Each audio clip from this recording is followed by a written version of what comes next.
Okay, what I would now like is for you to go ahead and pause this video and go ahead and try whatever of these problems you can. So give it your best shot. If you want to have a calculator, that's fine. But go ahead and try these out, pause the video, and then go ahead and resume it when you're ready to see me go through and do that. All right, so the way that I'm gonna keep my work organized and remembering that this is a balanced scale where I have two separate things being looked at is I'm gonna go ahead and draw this line directly down the middle. I'm gonna focus on what do I want to get alone. Since we talked about isolating the variable, I'm gonna focus on that guy right there. And I want that blue dot to be the only thing on this side of my line. I do notice that there is a subtraction of 3. So I'm gonna say what would undo that, what would get rid of that, since I don't want it on that side anymore. And I look up here, the inverse operation of subtraction is addition. So I'm going to add 3 to both sides. Working down, nothing is happening to the x. So the x is still gonna remain there on that side. The -3 and the +3 are going to cancel each other out. That's also known sometimes as a 0 pair.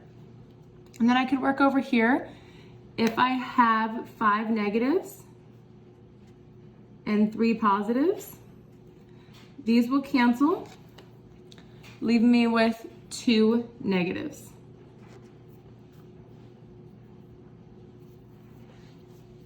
Moving on to the second one.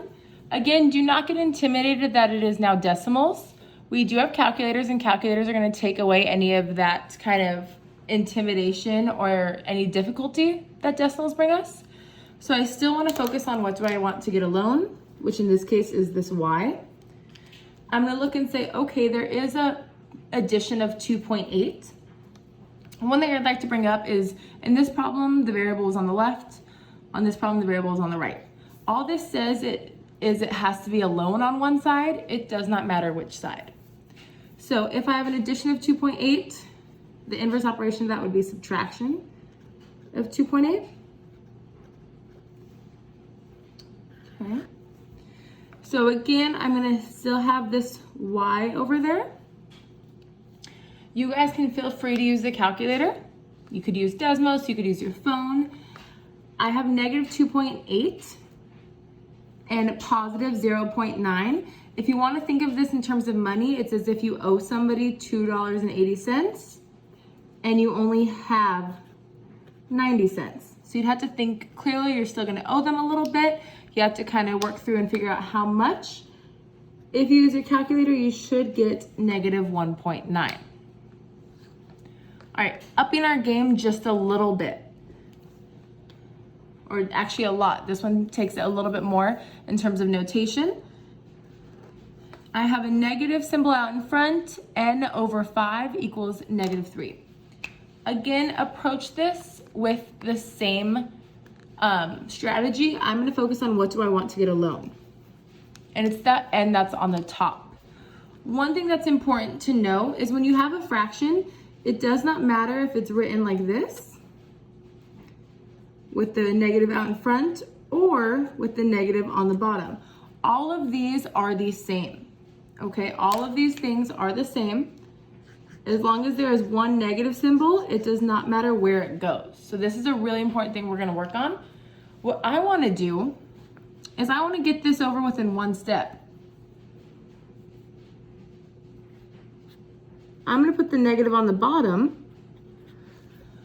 So when I get rid of the 5, I'm gonna treat that as a negative 5. So now they're gonna go away together. So I have division of negative 5. The inverse operation of division is multiplication. So I'm going to multiply by negative 5. And again, this is that balanced scale. If this side's gonna get multiplied by negative 5, this one has to as well to keep that balance. These are inverse operations, leaving me with just n. And negative 3 times negative 5 is going to be a positive 15. All right, last one. Again, a little bit of an intimidation once again. We have 1.3z equals 5.2. whenever you have things written directly next to each other, that does indicate that this 1.3 is being multiplied to the z. Again, the multiplication and just the existence of these decimals can make it a little bit more intimidating, but use a calculator. Feel free to use online tools like that, so that doesn't make it a little bit more difficult. I noticed that this is multiplying, so I'm going to do the inverse operation of multiplying, which is division. So I'm going to divide by 1.3.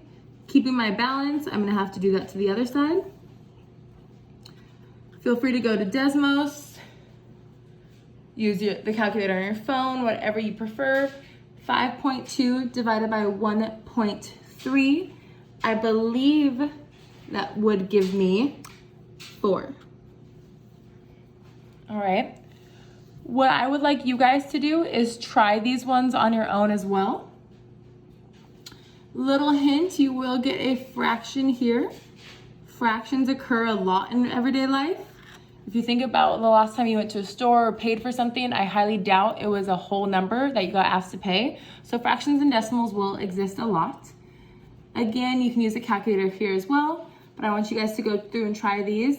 And a little bit of a hint, expect to possibly see these exact problems on your homework quiz next class. If you have any questions, please take note of which ones and ask Mr. Hortis and myself.